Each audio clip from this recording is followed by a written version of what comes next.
That was a very sweet introduction. Let me start by saying it means a lot to me that you guys came tonight. It's a holiday weekend. Traffic sucks. Everybody's here. And in this room are some of the people who mean the most to me anywhere in the world. So I feel blessed and honored that we have some people that I know very well and a lot of new folks that have turned out. Let me start by just explaining how random it is that I'm standing here right now being introduced by Kathy Eldon. I think the best things in life are serendipity. If you think about how you meet your spouse or how you meet your best friends, there is so much serendipity and luck in that. We live so much of our adult lives trying to determine exactly where we're going to go and what we're going to do and how we're going to do it. But if you actually think of like the biggest forces in your life, and maybe I'm saying this because I'm in a spiritual place, but it's really true. So much of it is just dumb luck. And to give the extended version of how I connected with Dan and Kathy, right after high school, Dan took a year off. And at the time, everybody thought this was like a really dumb idea. And his guidance counselor at his high school said, "Oh, okay, I see you're taking a year off to travel around." And Dan said, no, it's a year on. And he was really young, and he got into his truck and he drove across sub-Saharan Africa from Nairobi to South Africa. And in the course of that year, he passed through, and this is like an example of serendipity also. He didn't seek this. He was just trying to have fun with his buddies. But he passed through a war zone in Mozambique, just trying to get from Malawi to Zimbabwe, I think. And he had to go through this corridor. And at the time, Mozambique was one of the worst civil wars in the world, fueled by the superpower rivalry between the US and the USSR. And this like seems ancient history now, but at the time, this was like one of the bloodiest places on earth. And Dan drove through this space, and he was just totally overwhelmed by the misery, the poverty, just discovering that there were all these people who were sort of stuck in this war. And he came back from that, and a lot of us, like especially as a privileged person working in Africa, you're constantly confronted by situations like these, where you think, okay, what can I do? It seems so big and overwhelming, and it almost is paralyzing, the scale of need. And instead of like just sort of feeling overwhelmed and moving on with his life, Dan decided the next year to do a safari, to go back to that place and bring aid. And he was all 19 years old. Most kids are like messing around at fraternity parties, I know all about that. And he was like, no, I'm gonna do something. So he tells his friend Lingai, who was a kid he grew up with in Kenya. He's like, hey, Lingai, I want to go on this trip. And Lingai's like, great, I'd love to go with you. So Lingai was in prep school. This is where the serendipity kicks in. Lingai was in prep school in England, and he tells a guy that he's in prep school with, Chris Nolan, hey, my buddy Dan is going on this trip. Do you want to come? Chris is like, yeah, I'd love to come. So Lingai goes back to Dan. He's like, hey, is it okay this guy Chris comes? Dan's like, awesome. So then Chris, who grew up in the suburb that I grew up in, Evanston, Illinois, tells an old buddy, Rocco, hey, this guy Dan's doing this trip. What do you think? And Rocco's like, hey, I want to go. So then Chris goes to Lingai, can I bring a friend? And then Lingai goes to Dan. He's like, can Chris bring a friend? And Dan's like, yeah, no problem. So then Rocco tells me. And I'm like, I want to go. And so then Rocco goes to Chris, can I bring a friend? And Chris goes to Lingai, can my friend bring a friend? And then Lingai's like, can Chris's friend bring a friend? And that's how I showed up in East Africa in 1990. It's amazing. Like my parents, who some people in this room know, they're not like crazy hippies. Nothing against hippies. But they went for it. My mom was like calling up the CDC every day. Like what type of shot should he get and what kind of medicine? And swear to God, to tell the truth, the night before we left, I was sharpening this Rambo knife. Because I thought we might like run into a lion. And Chris saw it, and he's like, what the hell are you doing, like sharpening a Rambo knife? And he's like, we're not going to see a lion. And I was like, well, what if we do? So I think I was the only person on the trip who had never met Dan before the trip. There was 14 people on the trip, and they all were some way connected, one way or another, to Dan. He had either invited them or they had known him. And I was like this clueless kid from suburban Chicago showing up with this Rambo knife. And some Mardi Gras beads I was wearing around my neck that have made it into the movie. And so I ended up having this life-changing experience that summer. Totally, as John pointed out ahead of tonight, before I was speaking, he's like, well, there must have been something in you that you wanted to go and that you were willing to go and take this big risk. And it was a huge risk. I'd never met this guy. And even when I was telling my parents, they're like, well, who's going to be in charge? And I was like, this guy, Dan Eldon. And he had even made these pamphlets that said student transport aid. It looked very official. And I left out the fact that Dan Eldon was a 19-year-old college dropout.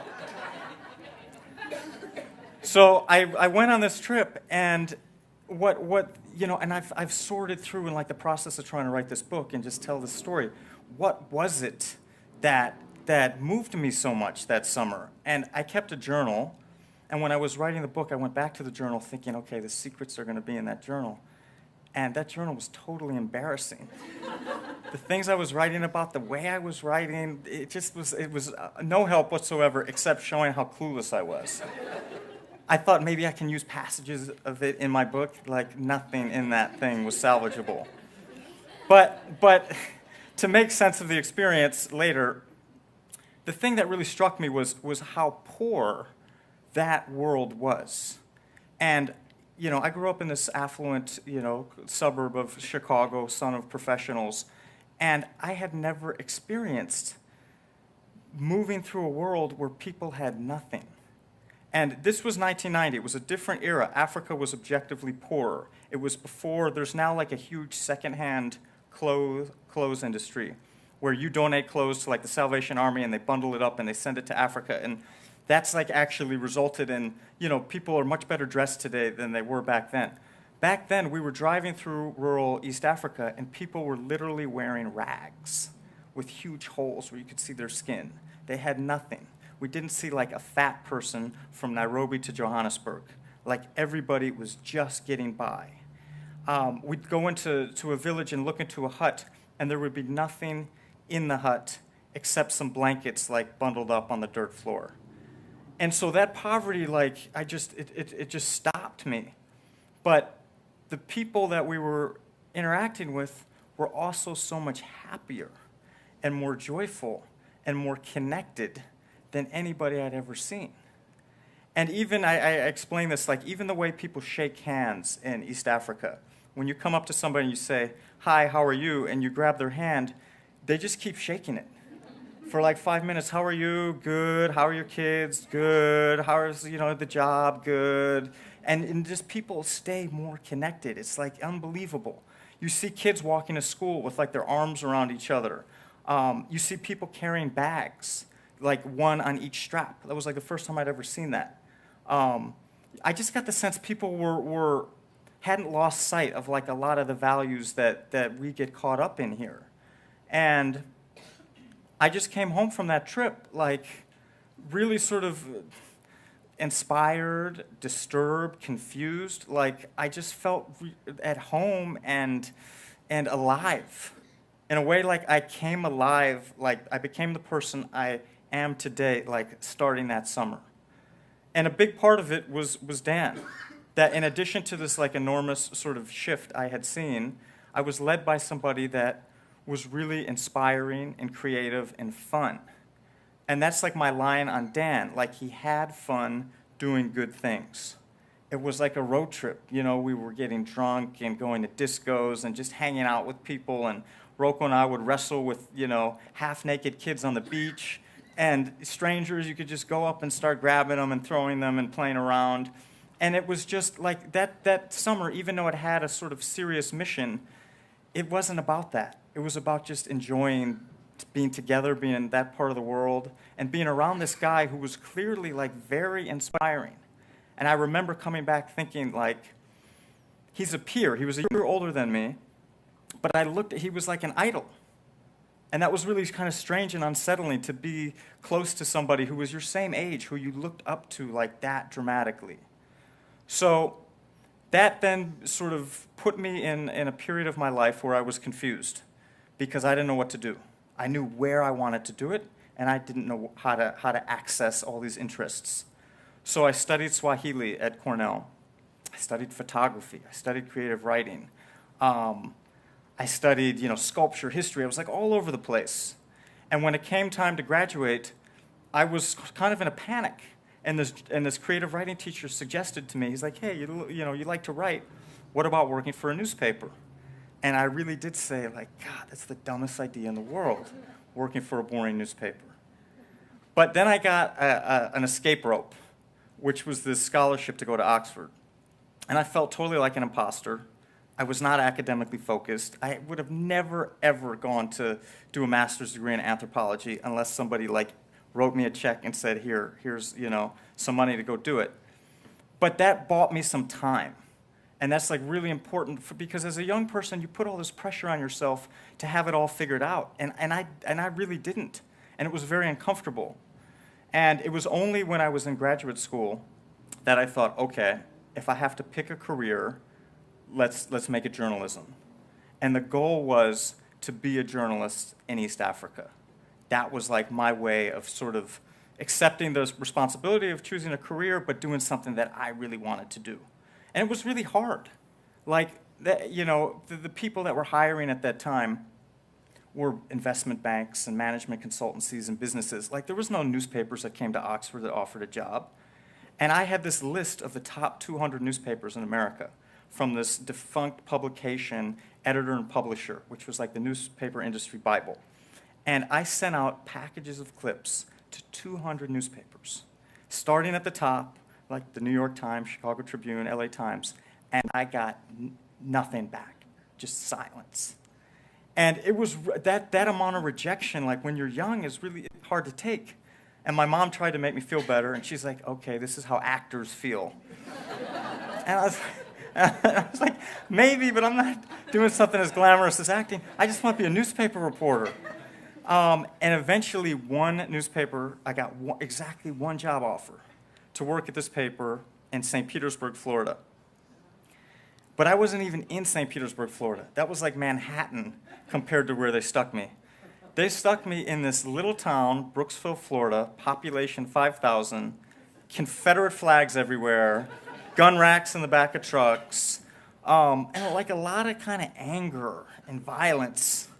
And I had no experience whatsoever, but you never admit that. I talked my way into this job. And so I didn't know the first thing about how to interview people. There was even a story where there was some incident on the highway, and an editor had handed me a press release, and he said, hey, Jeff, we need 2 graphs on this, in 15 minutes. And I was thinking, pie graph? Seriously, line graph? And he meant paragraphs, and I had no idea. I didn't go to journalism school. I was coming in totally cold.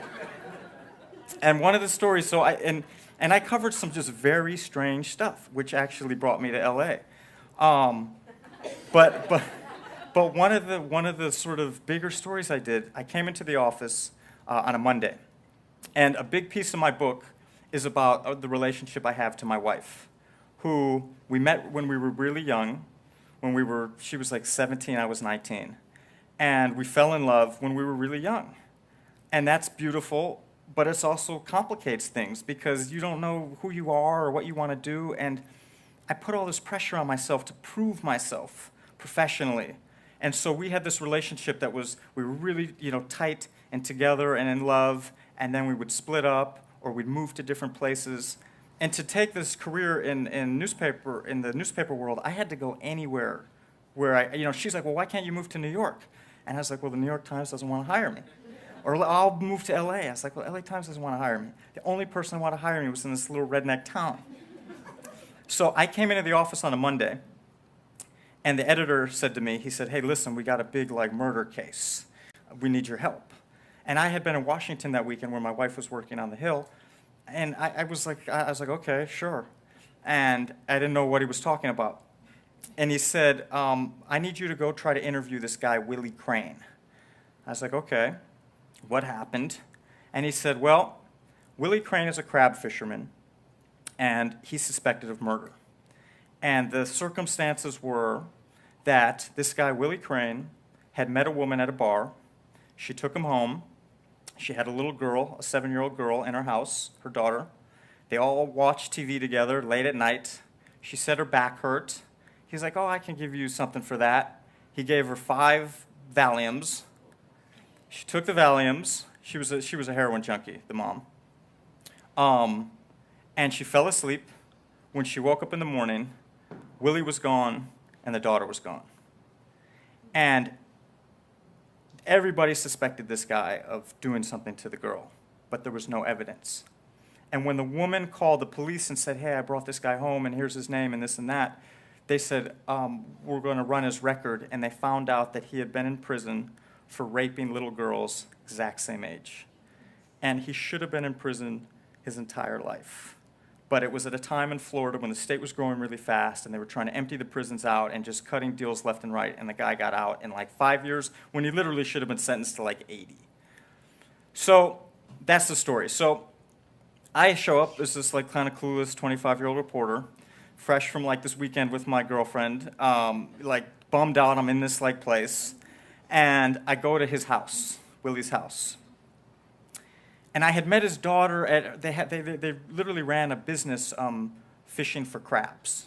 So Willie's business was setting these traps throughout Tampa Bay, these like steel traps that sit on the bottom of the ocean, and going around and scooping them up and taking the crabs and selling them. And I went to the family business, and I talked to the daughter for a couple seconds, and I said, I want to interview Willie. And everybody was banging on their door to like get to this guy because it was very obvious that he was the only suspect, but there was no evidence. The police, he was on the loose. There was nothing to hold him on legally to arrest him. So the daughter, I had a kind of good moment with the daughter, and she's like, fine, I'll call my dad. So I show up at this guy's house. I knock on his door. It's this, they call them double wides, a trailer, a temporary home that was kind of sinking into the swamp. A very sort of lush, humid, hot, steamy part of Tampa Bay. And totally dilapidated. You know, rusting cars on people's lawns, no addresses. Addresses were actually spray painted on trees. Almost like, yeah, it was just a kind of weird little enclave. And I walk up to the trailer. He lets me in, and he's actually like very friendly. And he's like, hey, Jeff, nice to meet you.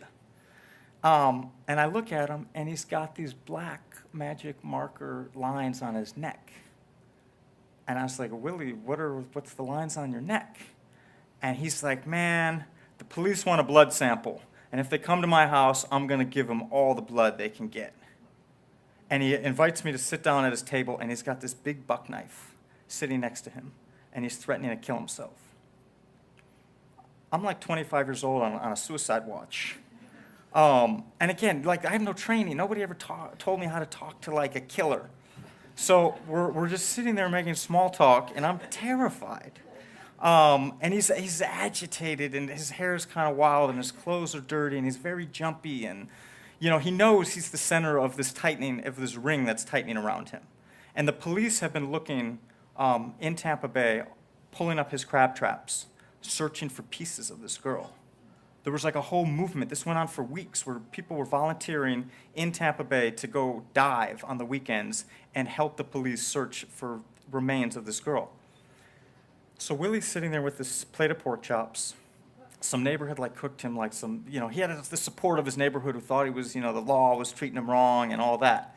And he had this big plate of pork chops, and he's eating it like, you know, kind of ferociously. And I'm just trying to make small talk, you know. And I say, Willie, it looks like you're really hungry. And he's like, damn, Skippy, I'm hungry. This is the first meal I've had since that little kid died. And before, he had been denying that he knew anything about what happened to the girl. And he slipped up. And the instant he said that, like, his eye muscles started twitching. And I was sitting in this room with this guy thinking, he did it. Like, he just basically slipped up and admitted that he killed this girl. So this was good training for, like, the war zones that I later stepped into. But I ended up doing a big story on that. And it was like a big scoop. And that was like my ticket out, was like scoops. You get the scoops, I could like get to a city where my girlfriend could get a job. That was like my goal. And I ended up coming out to LA with, and Rocco was my chauffeur that day. And we went to the Lisa show. Lisa was like the white Oprah. And I got on the Lisa show, and I told basically that whole story. And while I was out here, I then walked into the LA Times and said, hey, you know, I work at the St. Pete Times. I want to, like, move on up. And, like, lo and behold, they had just fired so many people at the LA Times, they needed to hire more people. Like, the LA Times is a great newspaper, but it's been plagued by mismanagement for, like, decades. And this was a good example of it. They were trying to cut costs, and they cut too many people, and all of a sudden they needed, like, young, cheap reporters.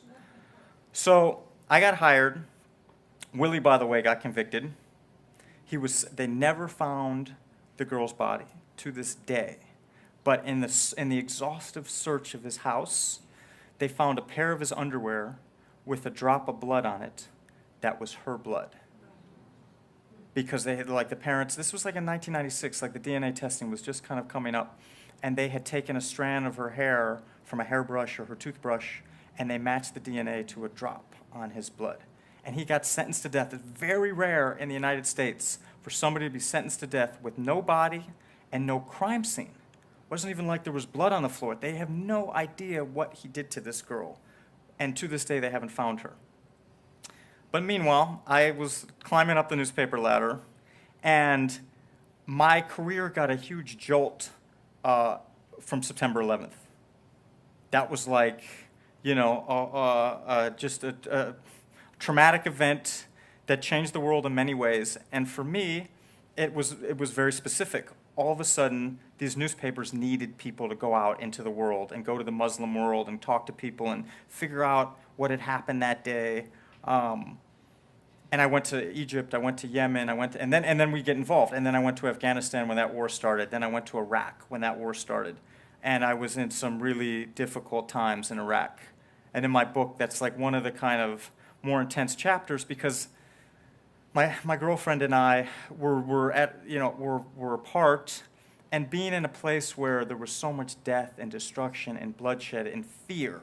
Like, the minute we would leave our bureau in Baghdad, which was this fortress guarded by, you know, dozens of guys with huge walls and machine guns, and we were in armored cars, but the minute we would leave, you just felt really tense and scared until, like, the instant we pulled back in. And so I'd spend, like, weeks just totally coiled up and stressed. And I saw, like, a lot of horrible stuff, you know? I mean, I write about this in the book, that the Iraq invasion, like, I don't know if I would have known how bad it was had I not been there. And just to have, you know, so thousands, hundreds of thousands of Iraqis were blown up just going through their routines. Not by U.S. forces, you know, per se, but that turmoil that was unleashed when we took Saddam Hussein out, there was just violence everywhere. People would be at a market, and all of a sudden these huge bombs would blow up, and they'd just scatter pieces of people. And I would go there, you know, with my notebook, trying to interview people or describe it, and trying to make people care. Like, a big part of journalism is, you know, we're basically in the empathy generation business. Like, if you're a good journalist, you're trying to get people to read your stories, to care about your stories. You're constantly looking for ways to make them moving and dramatic and evocative, because you want people to care. And I think I learned some of that, like, in Africa, because I was this kind of very selfish, clueless, self-centered kid, those first, you know, experience, and I saw people that were more connected, and that opened me up a little bit. And then at the same time, my relationship with my wife, like, just, I remember I didn't know how to, like, hug anybody until I had, like, a girlfriend that I cared about. And I remember coming back on, like, a Christmas vacation and giving my sister a hug, and, like, all of a sudden I knew, like, how to connect with somebody. And so I was opening up, and when I was in Iraq, I was totally overwhelmed. There was, like, more material than I knew what to do with. And it was our making. It was like, I'm a news reporter, I'm not an editorial writer, I'm not a commentator. I can't like shout from the front page of the New York Times, this was wrong, this was misguided, this is a disaster. But that's how I felt. And so all that was training for this job that I always wanted. I swear to God, I had stayed in journalism to go to Africa, and I didn't lose sight of that. Even though like the Middle East was a bigger story and other opportunities came along, like I just was like, no, I want to live and work in Kenya. And so in 2006, I got lucky and it all lined up. Right when I was sort of deemed ready, I was sent to Nairobi to be the bureau chief. And since then, I've now been there 10 years. The average stay is like 3 to 5 years. And my bosses are fed up with me because Africa's like a starter job. And they're like, well, why aren't, you should be doing something else. You need fresh eyes. This is like a job that's for a young person to do and then you move on. And for me, it was like, no, this is the only job I want. Because I like this place. I care about it. I studied Swahili and I had this history. Like a lot of it's connected. Like I drive around Nairobi and I see like the road that Dan used to live on. And I see past places that we discovered together. But it's hard. It's hard. I have these different roles. So as a journalist, I'm covering a lot of bad news. Like some of my biggest stories have been about, mass rape and massacres and corruption and civil wars and famines. Like if you just look at what I've written in the last 6 months, like I was in Somalia for another famine. Like the first famine was the famine that Dan covered in 1992. The second famine was in 2011, which I covered. And now we're like back in the same situation, and I'm back in the same places that like Dan was running around like 25 years ago, and it's the same problems. And that gets really discouraging, it gets depressing. And I know like how depressing my stories are because I'm depressed by them. But I'm constantly trying to like write them in a way that sort of wakes people up. And occasionally it works. Like I did a big story in Congo years ago about this rape epidemic where hundreds of thousands of women were being raped like all across a wide part of Congo. And there was like no good reason for it. Obviously, but there was no even sort of explanation of like, why is this happening to this scale like right now? Like Congo's been messed up for a while. Many African countries are similarly violent and chaotic and have the same sort of governance problems. Like, why is this happening? So I spent a lot of time and I did this big story, and that kind of catalyzed interest in the issue.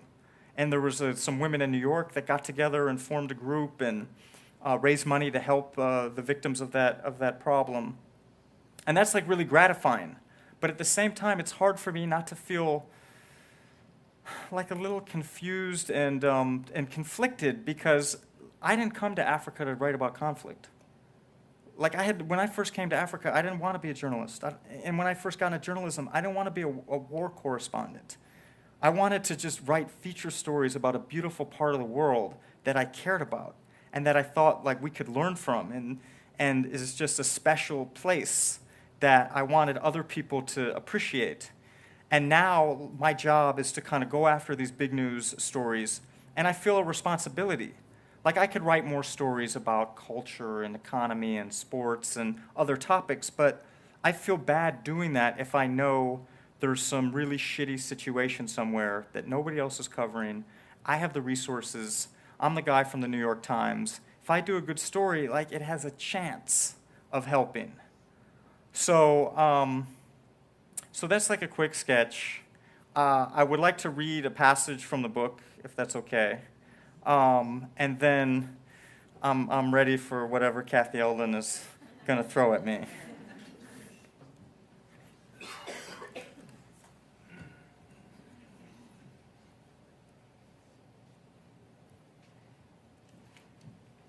Okay, let me find it. Okay, so this is in the second chapter of the book where I took my own year on. Rocco and I traveled around the world together. No college credit, totally unstructured. Again, like I thank my parents for just sort of indulging me. We had a house painting business. We raised the money. We weren't total spoiled brats. We actually worked. Okay. Rocco and I didn't have enough money to pay for the official Kili Dream, $500 apiece, including permits, guides, and park fees. But we figured that mountain's pretty damn big. There's got to be a way to sneak on. We grabbed 2 stools at the bar, trying to glance around for someone who could give us a little intel without looking like 2 young men about to break the law. The roadhouse, with its sawdust on the floor and happy growl of sounds, was where all the climbers hung out. We started talking to a tall white guy named John, mid-30s, a sports writer from Denver. He had just summited and was in high spirits. He bought us each a drink. "Man, you guys are traveling for a year. That's spectacular. You getting sick all the time or what?" "Yeah," I said. "When I was in Sumatra in '82, I got typhoid." "How bad was it?" John paused. "I lived." John, the sports writer, didn't know a thing about sneaking up Kilimanjaro. He had a decent job and had done the whole thing legit. Proper guide, proper papers, even some porters. But he seemed on our side. "The last thing I want to tell you guys, and it might sound weird, but just hear me out," he said, avoiding our eyes. "When I was your age, I did the same thing. I traveled around the world. It was the best 2 years of my life. I think about that trip every day, even now. You will too." It was the first time any adult had said that what we were doing had some value. Life would go on, we'd get locked into a job, maybe even end up in some strange place like Denver. But we would always have this trip to call on, no matter what we went on to do. Fortified, we loaded up on peanuts, Cadbury fruit and nut bars, and a reckless amount of cream wafers. We were about to undertake the most physical challenge of our lives on a diet the equivalent of s'mores. The first morning, we tromped through Himo, a little town nestled in the lush green foothills at Kili's feet. It couldn't have been much past 8, but a parade was about to begin, and a fat man with a shiny face plodded woefully down the main road, swinging a perforated can of incense that smelled woody and wonderful. Another man wearing a shiny black tux with dagger lapels, like an announcer at a prize fight, banged a goatskin drum so slowly, thump, thump, so softly, thump, thump, that my arms were mapped in chills. Behind them, hundreds of villagers lined up, about to march down the road. All the people were decked out in their best studs. Many looked like they'd been pulled straight out of a Middle America shipping container, circa 1978. One guy was wearing 5-inch platform disco shoes. There was a certain vulnerability on display that I had never noticed before. All dressed up, the poor looked poorer. The collars on their shirts were rubbed bare. The kids were wearing cracked plastic shoes. Every woman in a pretty dress had gaping holes under her arms. At first, I was delighted to stand there, watching the parade go by, but then I started to feel like I was peeking behind a curtain. People walked sheepishly past us, as if they were trying to see if we bought it, if we were judging them, if we could tell that their Sunday best was actually somebody else's rags. It was as if they were saying with their downcast eyes, "We must look poor to you." The poverty had always been there, but for some reason that day and thereafter, I couldn't overlook it as easily. When we arrived at the first checkpoint, we found the path blocked by a big hunk of wood. I stepped inside the warden's hut, which had sheets of old newspaper glued to the walls as wallpaper. Easing down on a busted couch, I opened up with, "Habarti Gani, what's up?" When the warden asked to see our permits and I shook my head, he leaned back on the busted couch. "Kunatabo kidogo," he said. "There's a little problem." "Might $20 be enough to fix it?" I said in gravelly Swahili. He just looked at me. "30?" My last sight of the warden as he lifted the gate and we tromped through was the flash of a roguish grin. We opened our map on a mossy rock. Several trails ran up Kili's stomach, and the Morangu route was the gentlest and most popular. We didn't even have to discuss it. "Fuck the Morangu route," Rocco said. Instead, we marched off on the Umbwe route, the steepest, slickest, rocky way up, one of the mountain's most neglected trails. We were scaling this thing without permits, so we didn't want to bump into anyone. As we ascended, the trees grew taller, the mist thicker. Soon we heard little else than creaks of melting ice rushing through the woods. The trail was so poorly marked that sometimes all we were working off of was a gash in 2 trees a half-mile apart. We didn't see the mountaintop for several days, but we could always feel it looming above us, that giant, lonely block of ice. The wonder of climbing a glacier on the equator is that in the span of a few days, you slip through several entirely different worlds, one after the other. Scratchy savanna, lush jungle, cool, misty cloud forest, high-altitude desert, rocky plateau, and finally, Arctic snowfields. Rocco and I fell into a rhythm. By the way, Rocco's sitting right here, for those of you who don't know him. We didn't talk much while we were climbing. The physical exhaustion was total and pure. No annoying joint pain, no fear, no sense of time. Nothing but the good, clean burn of muscle tissue being pushed as far as it could go. Man, to travel with purpose, that's what we need, Rocco said, as we lay on a tarp in the woods one night. Yeah, I said, I guess we're just fucking around. Now don't get me wrong, Rocco was quick to say. There's nothing wrong with fucking around, nothing wrong at all. But I'm talking about somebody paying us to fuck around. Lying out there next to my best friend, looking up at the stars, seeing the Southern Cross bolted into the sky, the proportions perfect, it made me sad to think this had to end. But that night I started to wonder, was there a way to keep going? Could I figure out a way to construct a life where I was traveling with purpose? Rocco stood up in the darkness, and I heard him reach into his backpack. He pulled out one of our last Cadburys and cracked it in half. Dinner time. In many ways, he was like the brother I never had. I felt very close to him, as close as I had to anyone. I don't want anyone saying this shit is easy, Rocco said, handing my half of the chalk, which we pronounced chalk. He eased back down. I bit off a corner and sucked it under my tongue, letting it slowly melt. But we can make it, Rocco said. We can make it. The air thinned out. We were closing in on 15,000 feet. By day 4, we were looking down at the tops of marbled clouds. But I was struggling to breathe. We were actually ascending too quickly. Any expert would have told us to stop for a day or two and acclimate, though of course we hadn't consulted any experts. John, the sports writer, didn't count. My chest and throat felt tight. I had a ringing in my ears and experienced strange blackouts where suddenly I couldn't see anything, even though my eyes were wide open, like when you've been sitting for too long and stand up too fast. I later found out that I had AMS, acute mountain sickness, and people die from it on Kilimanjaro. I was also carrying far too much weight, all the crap from my year on. A 3-pound zoom lens, spare shoes, a bottle of Listerine, candles and vitamins, even a large Swahili Bible a Tanzanian priest had given me. You okay? Rocco asked when he saw me bent over on a rocky path, the sun blazing all around. I was about to puke, though I hadn't eaten anything for hours. Let me take some stuff from you. I unbuckled my pack and dropped it to the ground with a thud. Rocco picked it up, inspected the straps for a minute, then figured out a way to clip my whole pack to the top of his. You can handle that? I wheezed. No sweat, he said. He took one step forward and his knees nearly buckled. I'm sure the Bible didn't help. No problem, he grimaced. Now let's do this thing. For ice axes, we used triangular rocks we had dug up from the ground. To keep away the frostbite, we wore white athletic socks on our hands.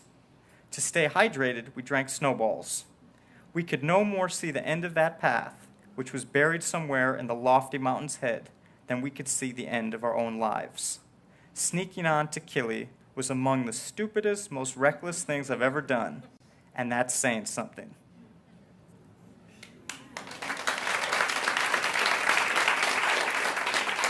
Thank you. It's one thing to write, it's another thing to read in public. Let me just, if you guys will permit me, just to kind of change gears a little bit and give you a sense of the book. Let me just read a couple more pages from many years later. This is now in 2006, right after my wife and I have moved to Nairobi.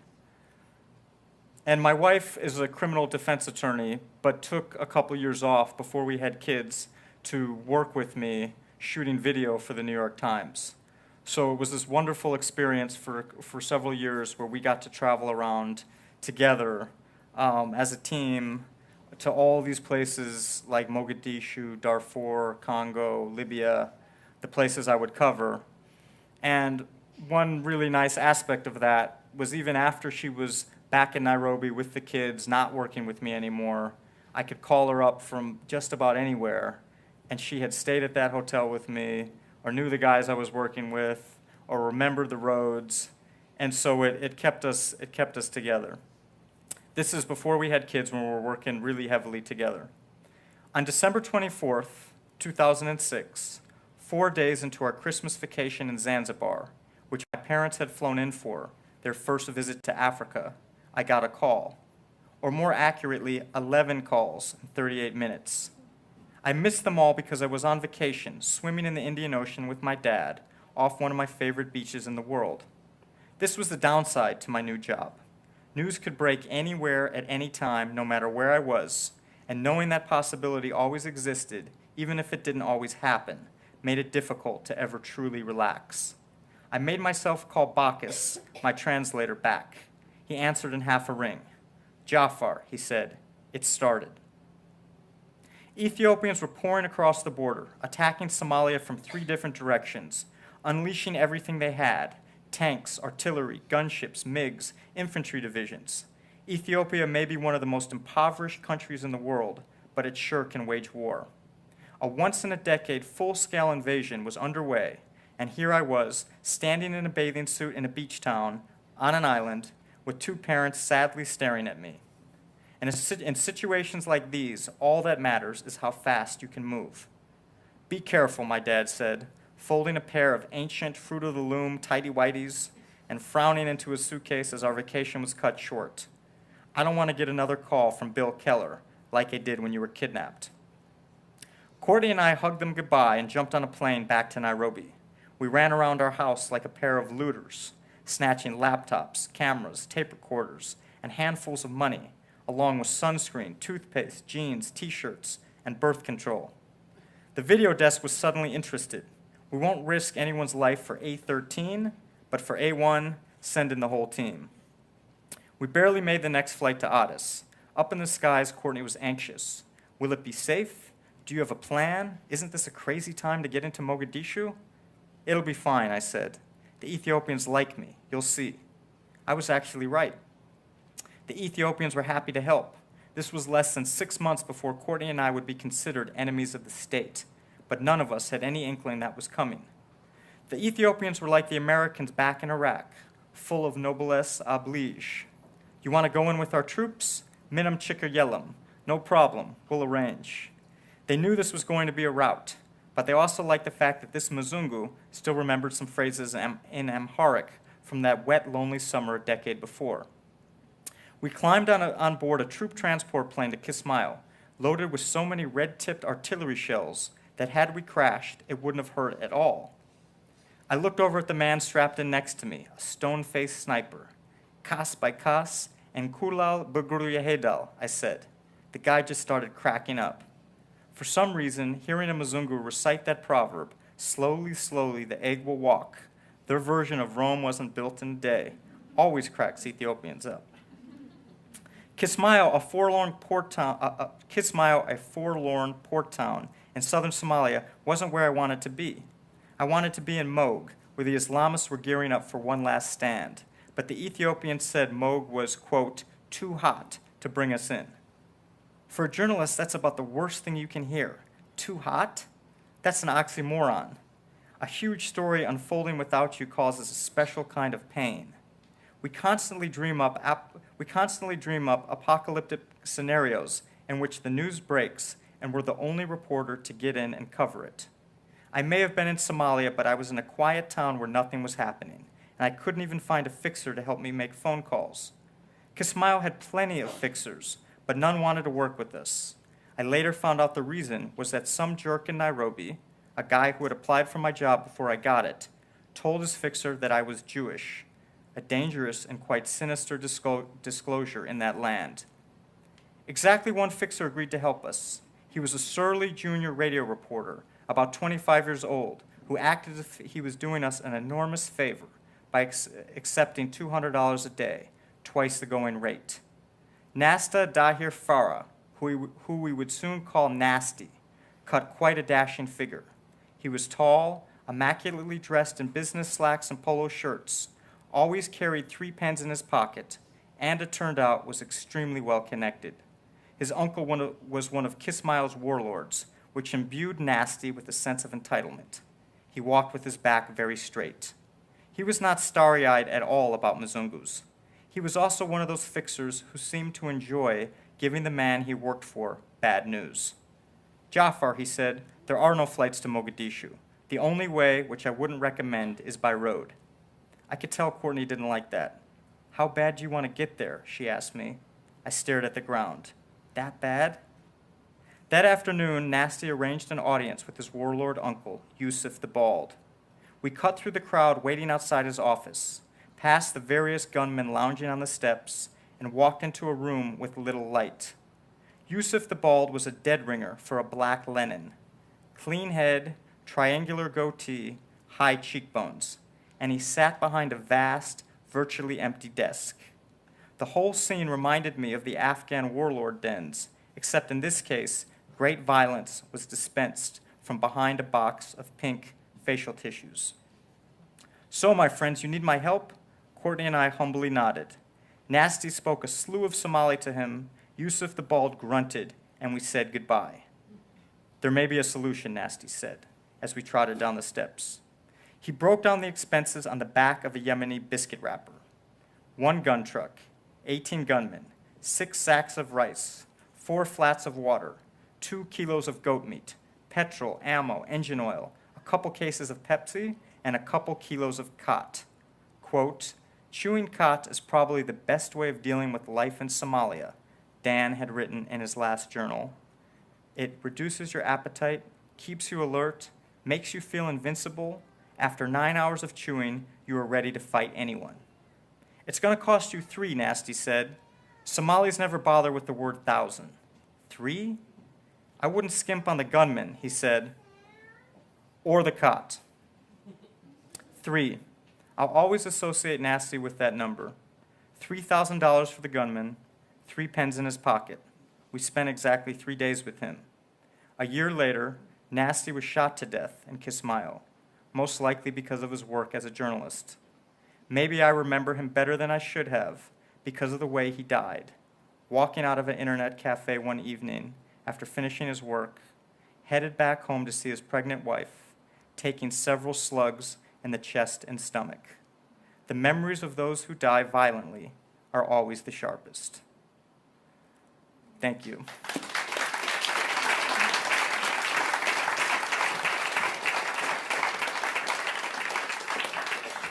Whoa.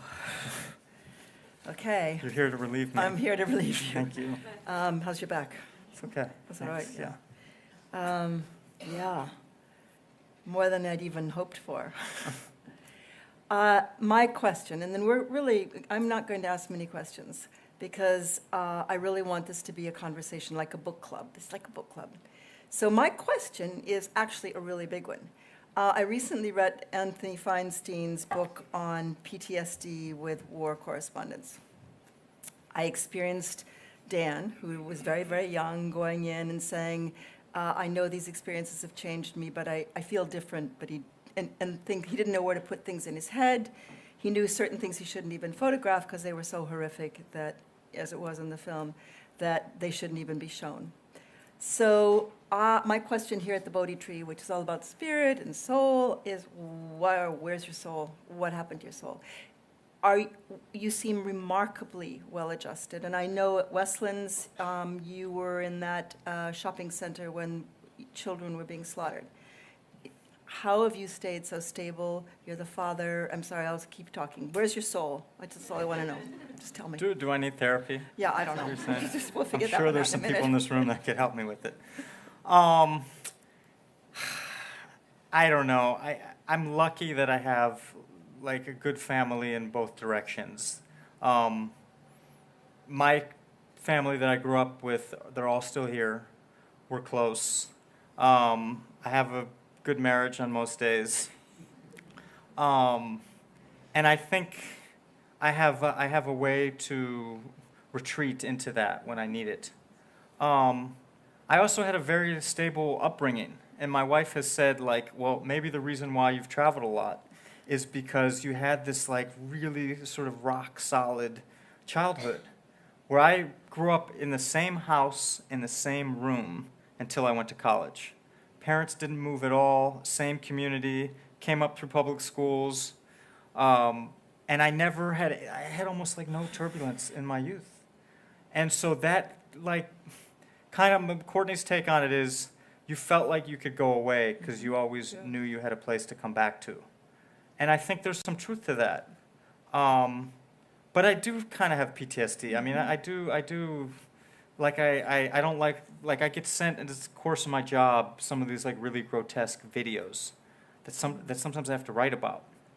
Like, I did a story a few, weeks ago about the Congolese army massacring civilians, and some dumbass Congolese soldier filmed the whole thing on his phone, and it somehow got out, and it was like evidence of war crimes, which you almost never get, especially like deep in a place like Congo. And like, I didn't want to watch that video, and I have like sometimes a very intense emotional reaction to things. I mean, maybe anybody would, but it stirs something up in me. Even sometimes I mean, with the movie about Dan, like, that just leveled me at the end, because I know that fear. So I don't know. I think it's made me more sensitive, both good and bad. Like, it's allowed me to sort of step back and think, like, I'm lucky I'm in one piece. I have like these kids that mean the world to me, and I can just be with them, and then sort of the rest falls away. But it also, I think there's part of me that's been wounded by a lot of this, and kind of carries it with me, because I've like seen people killed in front of me, and I've seen parents that lost their kids, and like, I'm kind of very aware of like guns and bullets and the destructive capabilities of that, like what it can do to somebody. So I don't know. I mean, part of me, like I say, I didn't get into this business to be like, I know people, I work with people like this that are these adrenaline junkies, and some of them are like really good in times of stress and chaos and danger. I mean, Lindsay's a really good photographer. I work with other ones like that, where like when the bullets are flying, they come alive. And that's not like me. I didn't need that. I'm not like an addictive guy. I mean, like, most photographers smoke. They've, a lot of these war photographers have really like shattered personal lives for a lot of different reasons. And I'm kind of like this sort of wholesome. I don't even drink coffee. I mean, not totally wholesome, but anyway. So yeah. So I'm sort of like the straight guy often in these situations. I'm just, the guy that like wants to get back and be with his kids, and could sort of take it or leave it at this point. I have to say, I'm just so happy to hear that, because the book that Anthony wrote, a lot of journalists come from broken homes. There's enormous number can't keep a marriage going at all, and suffer from severe PTSD, which wasn't even recognized actually until when Amy did the Dying to Tell the Story. It was one of the first films that actually exposed what happens, why people do what they do and what it does to them. So I'm just deeply grateful, and that is my main question. I have a whole slew of others, but we'll go out for dinner later and I'll ask them. So what I want to know right now is, who out there has a question for Jeff, or a conversation? This is a conversation, so you're all invited into this. Mr. Turtletop, John. So, Here's a. you have kids. You have lovely kids, and they're gonna do to you what you did to your parents, right? But they'll do it at the same level. So, Evanston to Nairobi, what is Nairobi going to lead them to? And how are you going to handle that? Not everybody can live in Malibu, man. Let's start with that. It's funny. Like, our kids are these third culture kids. They don't know where they're from. Like, people ask, where are you from? And Apollo used to say, our oldest one used to say, I'm Kenyan. And he's technically not, because our kids were made in Africa. They were born in Africa. There are some families that opt to have their babies back in the States, but it's actually like the healthcare in Kenya is pretty good. Unless something weird comes up, it's usually a very pleasant process, and it was for both of our kids. So they were born in Kenya. They don't get Kenyan citizenship. Many countries are not like the United States. They do not give citizenship on birth. Your parents have to be lawful citizens for the children to be citizens. So my kids are American, but they identify really strongly with Kenya. That's all they know. And our little guy, they speak some Swahili, and it just like blows people's minds to see like this little white kid like running around. No, your kids are white, right? And they're like white people think they're really white.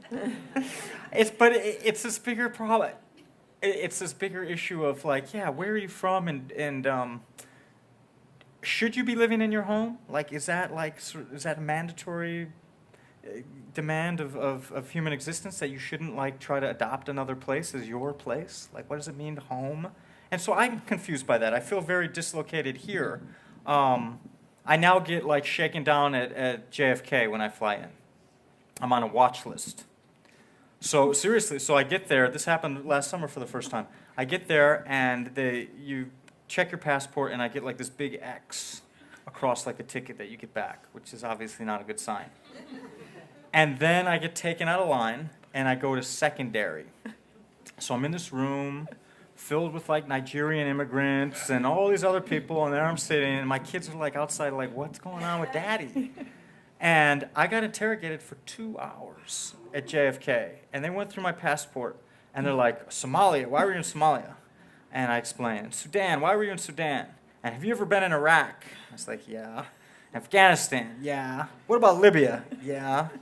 And I was like, listen, you can Google me. Like, there's 10 dudes you should be searching, like, while you're wasting your time with me. But so then I have this like weird feeling where I feel kind of disconnected from like my own. It was like not like a great welcome, to spend 2 hours like getting treated as a criminal. So it's confusing now, and they're gonna be. I think that's gonna be a challenge for them. In a way, as kids, they're sort of sophisticated. They know a different language. They walk the streets. The names of the kids in their classrooms are from all over the world. So they're knowledgeable about the wider world from a very young age, unlike I was. But they're also very sheltered because we don't live like Africans. We live as privileged white people in Kenya. And you wrote about this in your book really well. And it's like a weird thing. You have so much more wealth than everybody around you. You're like Bill Gates. You have like so much more money. It's like just the discomfort people have, like the gardener has walking into our house. Like it's just this weird, big, opulent space, the way you'd feel like walking into some, really wealthy, beautiful person's like beautiful, beautiful house that like overwhelms you. Like, and we do what we can. Like, and I write about this in the book, and I've tried to handle it like personally. Like, you want to help people. You can't like change the whole system. You want to be generous, and you want to be compassionate, and you want like to respect people, and that goes like so far in Kenya. So many people are used to like white people not even giving them like looking them in the eye and saying hello, and like greetings are really important. We had some friends that got robbed, like it was an inside job. Their guards let in these guys with guns, and they tied up the whole family just like ours. Like, and this happened recently. They didn't hurt them, but they scared the shit out of them.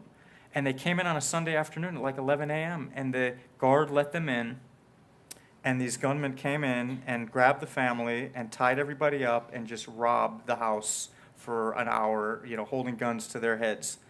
And later, we were trying to figure out, like, why did they get attacked and what happened? And so one of the people we work with said, those people never said hello to their staff.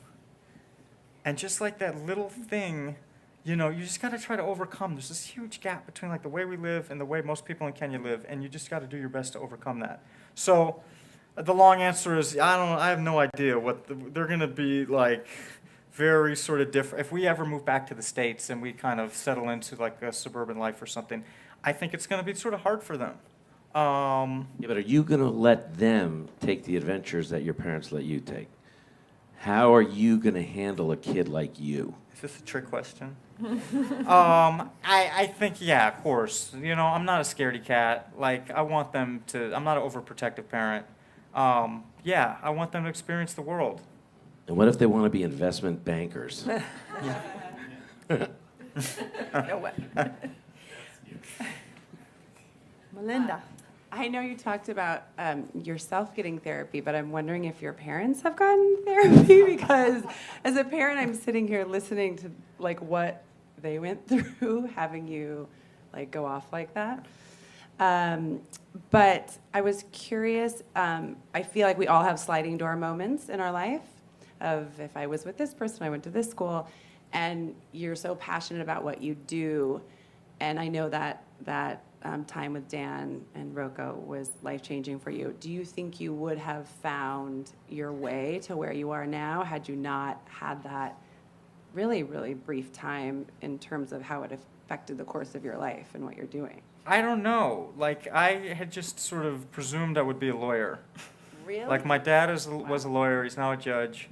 And I just thought, yeah. Like, I kind of knew what I was good at. Like, I did some math and biology, and I did do some science, but I much more gravitated towards writing and reading. And so I was, like, in that camp, like, using words. But I didn't know anybody that worked as a journalist. Like, my parents had no journalist friends. I wasn't one of those, like, kids reading the New York Times at age 8. Like, I had no interest in that. I had no connection to that world. And it really was partly because of Dan just, like, breaking through. And it kind of cut both ways. Like, his death was terrifying. Because I write about this. It was like, of all the people to get, you know, killed in a situation like that, like, Dan had such good instincts and antenna and a way to win people over. So I was like, if that can happen to him, it could totally happen to me. But at the same time, he just kind of showed that, like, there's a big, exciting world out there. And that, you know, if you want it, just take the path of least regret. And that was kind of like I constantly was at that juncture. Like, when I was in graduate school, I got a job offer to work on Wall Street. Like, I wasn't so sure. Like, now it sounds like I'm really sure of myself. And back then I wasn't. And I really didn't know. And I had an offer to work at this paper for like $30,000, and I had an offer on Wall Street that was much more lucrative. But I thought, like, I told myself, even at like 23, I was like, you know what? I won't regret trying it. I will not regret trying it. Like, trying the newspaper world. Like, let me try journalism, because I will always regret it if I don't just at least take a shot. I can always go back to Wall Street. I can always get an MBA. I can always become a lawyer. And that carried me through for a long time. Actually, my parents were bugging me. My aunt is sitting here in the audience. She can attest to this. My parents were bugging me about law school, like, until I got to the New York Times. Then they shut the hell up. You know, they're just like, hey, you ever think of, you know, working for the New York Times? I mean, for going to law school. And it wasn't until I got to the New York Times, then they could tell all their friends I was at the New York Times. Then I was like, I could breathe.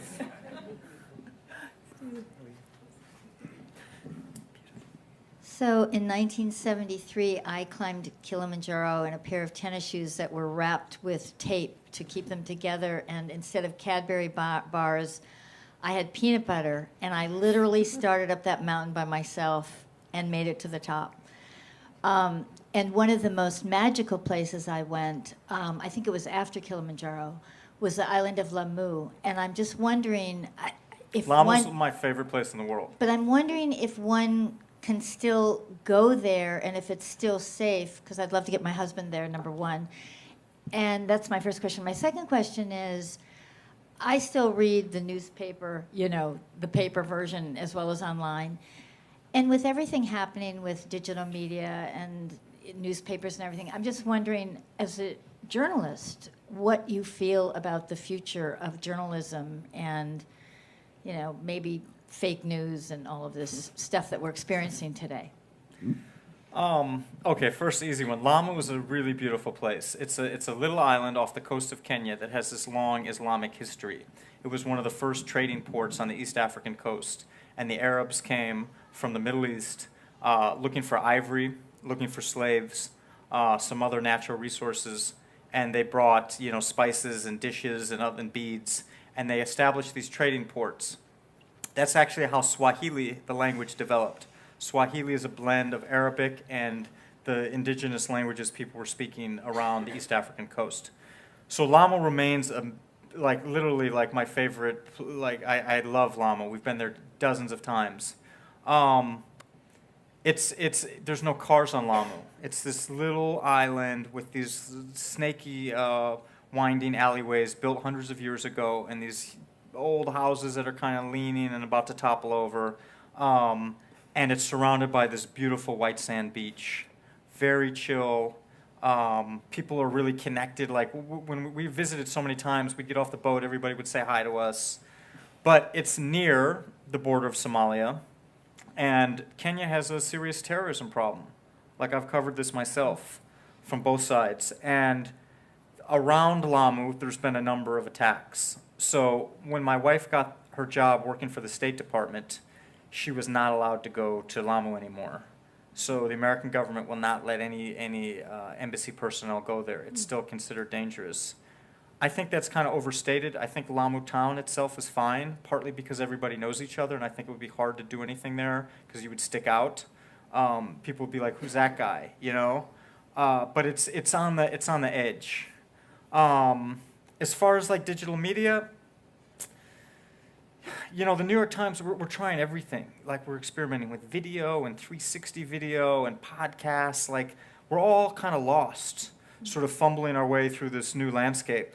I do like to think that there's always going to be an appetite for quality journalism. I like to think that the work I do is the antithesis of fake news. I go hire a dugout canoe in rural Congo. I got to buy the gas. I got to find the guy to drive it. I go into the jungle. I, have to do all this really hard, logistic, dangerous, stressful work to get to a place where the real story is happening. And I write that, and I meet real people that are, suffering, or wildlife stories about something that's happening right now, like the slaughter of elephants across the continent. That's as real as it gets. This species, one of the most intelligent life forms on the planet, being pushed to the brink of extinction because people want the ivory for trinkets in China. I write about that stuff, and I invest a lot of time, and the New York Times gets behind me, and we put it on the front page, and a lot of people read it. So there's still an appetite for that. But it's the print edition, I think it's hard. I think you're unique because a lot of people who are news junkies have already read the whole paper by the time it comes out the next day. They've read it the whole day, and then it comes out the next day, oh, I read this, and I read this, and I read this. So I could see the print just going bye-bye. Maybe on Sunday we'll keep it. But what we're doing at the New York Times is we're trying to eliminate the medium-sized story. So our new attitude is go after a big, high-impact story, do a quick hit news story if it's easy, but don't waste a lot of time or money. And I've done this. I've spent a week going into some part of rural Congo doing a story that's good but not great, not on the front page. And that type of stuff we're getting away from because we feel people either want something really in-depth and special, quality, or they want something fast. And the appetite for that middle story is dying. And that's kind of a shame because often these big front page stories take on a life of their own. And there's this whole internal marketing at the New York Times of what matters and what's going to go on the front or the homepage. And as the story gets handled by more people, like anything remotely creative, it begins to lose its character because everybody's oh, well, I don't like that adverb, and what about this, and what about that? And so by the time it emerges, my wife constantly is rolling her eyes saying to me, I wish they read the story that you showed me before it got edited. I wish that was the one that came out. So I think that's it's an unknown world we're in. But I think that the New York Times will still the Trump phenomenon has been a huge boon to our business. Seriously, we've picked up more readers in the last 6 months than we have ever picked up in the history of the paper. We should clap for that, right? Absolutely. That's fantastic. It was like a new lease on life because the Times has been around for since 1860, and it's been growing steadily. But all of a sudden, if you look like a chart, it jumped up by hundreds of thousands of people. So I think like people like what we're doing. We just have to find, like, this is like a commercial now for the New York Times. But yeah, I think the digital age is gonna shake things up, but there will always hopefully be an appetite for like quality writing. Anybody else? Linda. Linda Jeffrey, it's God, I Linda haven't seen you Costigan. forever. I know, how are you doing? I have a question for you. Okay. So I'm imagining you in all of these situations, and you're risking your life. You're putting so much incredible effort. Dugout canoes, finding gas, everything. I mean, this is your heart and your soul is obviously in this. And then you do all this work, you do all this research, you write it, you just put yourself on the page, and then it goes out into the world. And you're writing about, and I've been reading you for a long time now, you're writing about things which are affecting people's lives. And it's policy, and it's heart-wrenching, gut-wrenching. You put it out into the world, and then what? How can you be satisfied, or are you satisfied with just putting it out into the world, knowing it's out there? Or are you looking for something to come of all of this work and effort that you've put in? It gets frustrating as a journalist to be like the paid, to be the professional spectator. To feel really strongly or invested in an issue and only be able to kind of put the information out there and not to take action. It's like often I now interview people where I feel like I know as much about the subject as they do, but I have to interview them because that's my role. I got to call some guy up and be like, well, what do you think of this idea? And I'll be like, oh, that's a great way of looking at it. And, it's like that was my idea, but I got to sort of present it as this is what the experts say. But that said, like that's a choice I've made, and that's like I'm trading sort of my ability to jump into the ring for being able to like see all sides of the ring or go to different rings. And I've had good luck. Like I worked for a big paper. If I was working at a smaller place, it would be a lot more frustrating. So when I did this, like I spent months working on this ivory series. I traveled all around. I went to these very remote places where elephants were being slaughtered. I did a lot of research. I talked to scientists. I talked to ecologists. I talked to poachers. I talked to traders. And it was a big hit. Like the U.S. government like changed their position on elephant poaching. Like money was raised. I did it at a time when the topic was like specialists knew there was an epidemic of elephant poaching, but it wasn't really in like the mainstream media. So I looked for stuff like that. I choose a lot of what I write. Like people ask me, like how much you get told to do and how much you choose. There's some stuff we all do, like the pack will move to, Westgate Mall when there's been a horrible incident there, or if there's a famine brewing in Somalia, we all go do the dutiful famine story. But a lot of it is like what I think is important. And so like the ivory thing, I thought like this is an important story. Nobody's like kind of bringing it all together and explaining it. And like the economies, you're an African living in a place where there are elephants and you're making $20 a month.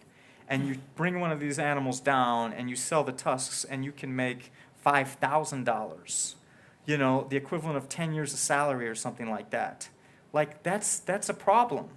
Like there's not an easy solution to that. And I try to write with some empathy about that and not just be like, oh yeah, these guys are so stupid, they don't respect the beauty of an elephant. And it's like, no, they're just trying to feed their families. They don't have any problem with the elephant, it's just a way to make money. So often I get a good reaction on a big story. Sometimes I do something and it's like nobody read it. And I'm like, oh, that sucks.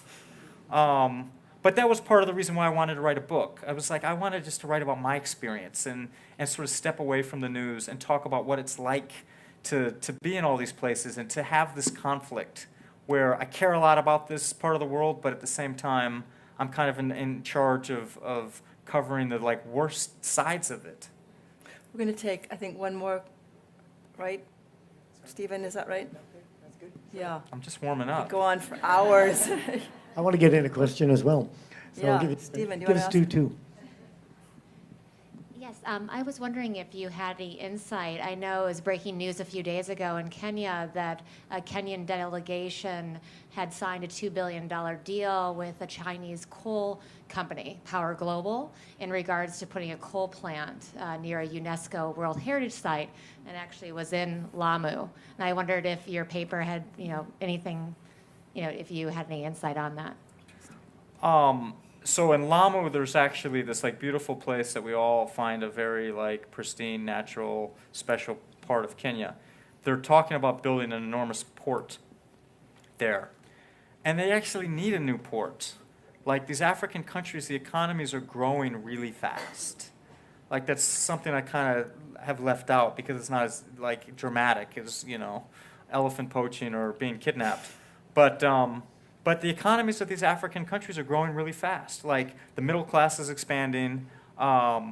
There's more infrastructure, more new roads, more better phone lines, better internet. It's all happening like right now. And so there's a real need to improve the infrastructure and like have a better port so you can bring more goods in, so people can trade more and get the things they need.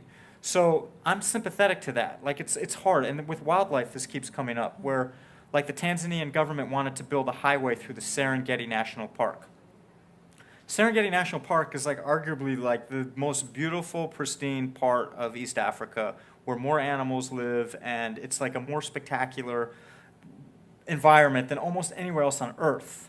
They have this migration every year where 1 million animals like move in a circle and they come up through the Serengeti into the Masai Mara, and the lions and the leopards and all the predators follow them, and it's like this spectacular spectacle of nature.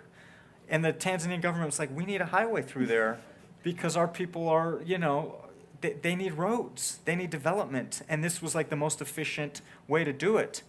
And they're not like idiots. They know that like people like wildlife and there's some money from tourism, but they're facing this conflict of like who gets the rights? Is it the people or the animals? And the World Bank and others were like, okay, let's slow down. We'll pay you more money to build like a circle, around the park. And that's kind of where it stands, but it's just a reprieve. Like these issues are going to keep coming up because the population of Africa is growing really strong, really fast. I don't know about the coal per se, but it's all connected. You have a fast growing population that has more disposable income. They're going to require more energy. They're going to be on their devices more. They're going to be driving more cars. They're going to have more electricity in their houses. There's going to be it's like what's happening in India and China. It's going to happen. I'd like to Stephen. come back to a personal question, if I could, Jeffrey, Yes, that sir. we mentioned a little before you went on stage. So I'm a father. I have 3 school-aged children. You have 2 children. I have this issue where I'm out of balance. I'm very passionate about my work, and I find myself working more than I'm at home.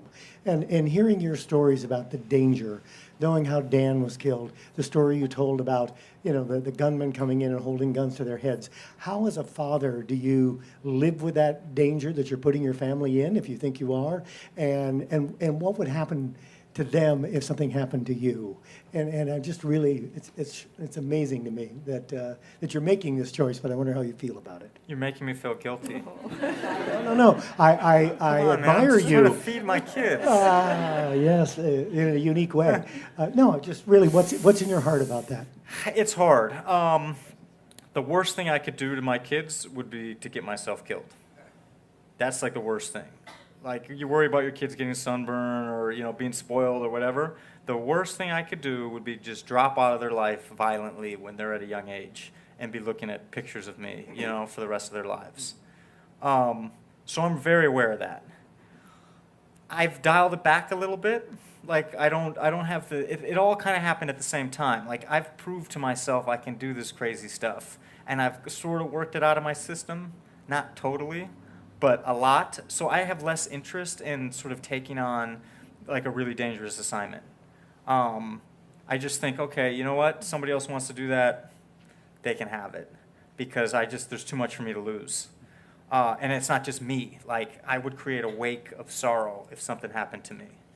But it's tricky because I still care about this stuff, and it's never. I wasn't like being a hothead show off by going in these dangerous places. I was just trying to get like the best story I could get, and get as close to the action and to the misery or to the conflict to bring it back to people and say, this is what it's like to be trudging through the desert in Somalia, or this is what it's like to try to fight the Ethiopian government for more rights. And that's dangerous.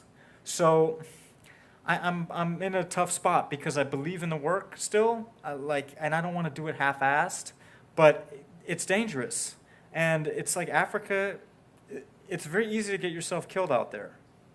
That's very easy to make a misstep, to misread somebody or be so ambitious that you go too far out. It happens all the time. It's happened to friends of mine. For Dan, things just turned upside down in a matter of minutes to a guy that was as well equipped as anybody to kind of connect with people and read what was happening, and you just can't. So yeah, I try to just be smart and use my experience and just know when is enough. And Kathy had even said to me, she's like, you start hearing this voice that's telling you do something else. Enough is enough. And I hear that, and this book was kind of a expression of that. I was like, let me just chill out and just sort of make sense of all this. I don't need to go back again and meet another pirate king, and almost get kidnapped, or another battlefield. I've seen that. And, there's a repetition of journalism. It's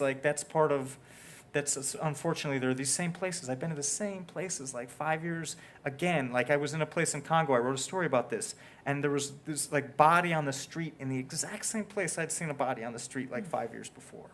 And so I feel okay, I've done that. I had an editor that gave me some advice when I first started as a foreign correspondent. He said, you don't have to see every rock thrown.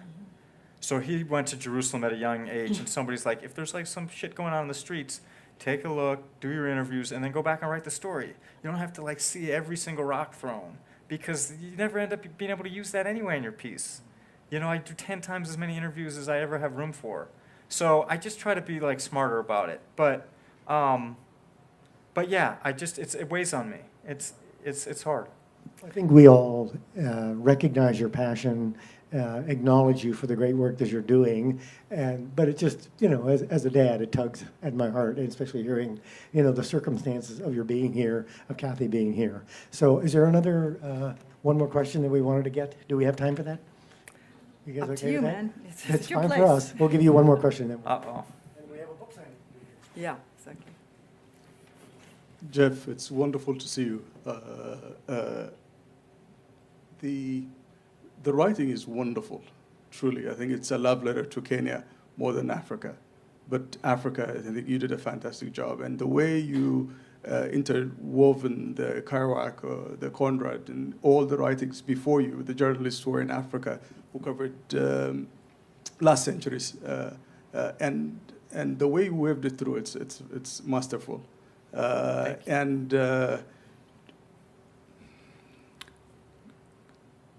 Having you alive also is another. I'm very happy that you survived all those different things that you write about in the book. As a question, you talk about it, that the area that you cover is as big as the United States, only East Africa. You were one journalist to cover that, and many other places in the continent. New York Times doesn't have a reporter, and forget Los Angeles Times or any of them. And how does we be able to do justice to the stories that happens in Africa? And the stories that you're writing, I'm an exiled journalist. And when we met in Ethiopia in '94, I was a very young journalist, and we came through along. So how can we change the narrative that exists here? As important as your stories are, I can't follow. I mean, you're my friend. I know your intention. We have that relationship. But the stories are the worst things that is happening is that we find in the New York Times. And so, but there are other stories that happens in Africa. And how can we be able to gap that? I left journalism because of that, because it killed me, reacting into these negative stories, negative things that are happening. And I had to become a publisher so that I can be able to talk about the future and also to go back into the past. And so just tell me these two things. And in another personal note, that from the days that I met you in Ethiopia, one thing about you is that you love people. Even when you talk to Ethiopian friends that we know, even the words you use is ጓደኛዬ, or ወንድሜ, So you had this wonderful, warm personality, and I'm not surprised that you're alive to be with us. So it's wonderful to have you. Thank you. Thank you. I'm glad I'm alive too. I think it's hard, like, as one journalist covering 12 countries and 400 million people, I can't do justice to it. Like, that's impossible. Sadly, like, there are fewer people like me. Like, my job is kind of an old-fashioned job, to send somebody to live in a place like East Africa that's not front burner news. Like, there are very few correspondents left. Like you said, the Los Angeles Times used to have somebody. I used to compete against the guy who was really good, and he's gone. And the other big media have retreated. At the same time, you have like more voices. Like, social media has kind of democratized the landscape. So even though I can't get to all these places, and even though there are fewer people like me, there are more voices now representing that part of the world that are shouting out on Facebook or Twitter or through the web. So the Africa stories are there. I just think people feel very disconnected from Africa. I think most people, I mean, this room is an exception, but most people just, it seems like, I don't know what it seems like. It seems like how I saw it when I was 18, like exotic and mysterious and dangerous and foreign and irrelevant. And so Africa just doesn't, like, it has a very strong emotional tug on people, but it doesn't seem like you need to sort of be following the news from Africa. Like, it doesn't have the urgency that like the Middle East has, or Europe has, or China has, where everybody's kind of worried about what's China going to do next, or what's going to happen in Israel, or Saudi Arabia. So I don't know. I think a lot of it's like about empathy. Like, we need just to feel like more empathy for people in a totally different walk of life, and if we do that, then we'll kind of care more. So like I was saying, like, I see myself as part of like this business trying to like generate empathy, because I feel it and I want to share that. So I don't know. My guess is, like, over time, there's going to be more and more voices shouting out from the continent. As Kenya and these countries develop, they will shout out some of these good news stories. But the reality is news. Like, people are drawn to the dramatic, to the disastrous, to the exceptional. I have a line in the book. I say, like, news is not a story about the millions of mothers sensibly raising their kids. You've never read that story. News is the story of the one mom who drowns her kids. Like, you've read that story. So that's sadly like this business, and I don't always feel comfortable doing it. And again, like, to plug my book for the nth time, that's why I wrote the book, because I was like, there's more to me, there's more to this area than just these pieces in the New York Times. Like, there's so many different dimensions to it. Could I just say now that if Dan did only one thing in his life, which was to inspire you to become the person you have become, then his life was not in vain. And sitting here with you, I feel as though I'm talking to who I would have liked Dan to become. And I really mean that. I'm very grateful. I just love you to bits. And thank you. So Jeffrey Gettleman, the book is Love Africa.